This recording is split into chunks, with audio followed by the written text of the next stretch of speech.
দেখুন বাংলাদেশি পার্সপেক্টিভে এটাকে হোয়াট, এটাকে হোয়েন, এটাকে হোয়ার বলা ভুল না। বাট আপনি যদি একটু স্মার্ট ইংলিশ শিখতে চান বা বাহিরে যাওয়ার কোনো পরিকল্পনা থাকে, যাদের নেটিভ ভাষা হচ্ছে ইংলিশ, তাদের মতো কথা বলতে চান, তাহলে আপনাকে সঠিক উচ্চারণ শিখতে হবে, এটার কোনো অবকাশ নেই। তো আজকে আমি আপনাকে যে প্রনাউন্সিয়েশনটা শেখাবো সেটা হচ্ছে WS ওয়ার্ডের প্রনাউন্সিয়েশন।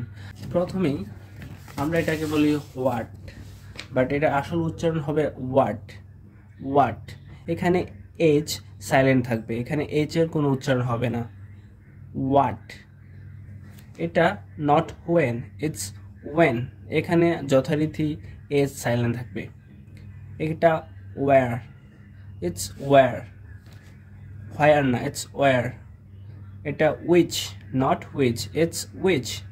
এটা ওয়াই, এই why, not why, it's why. এই পাঁচটা WS ওয়ার্ডের উচ্চারণে এইচ সাইলেন্ট থাকবে।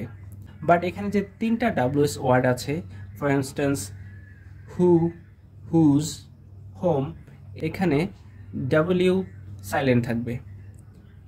যেমন এটা হবে হু, এখানে W silent, just HO, who. এখানেও W সাইলেন্ট, হুজ, হুজ, এটা উচ্চারণ হবে হুজ। আর এখানে W সাইলেন্ট, এটা হবে হোম।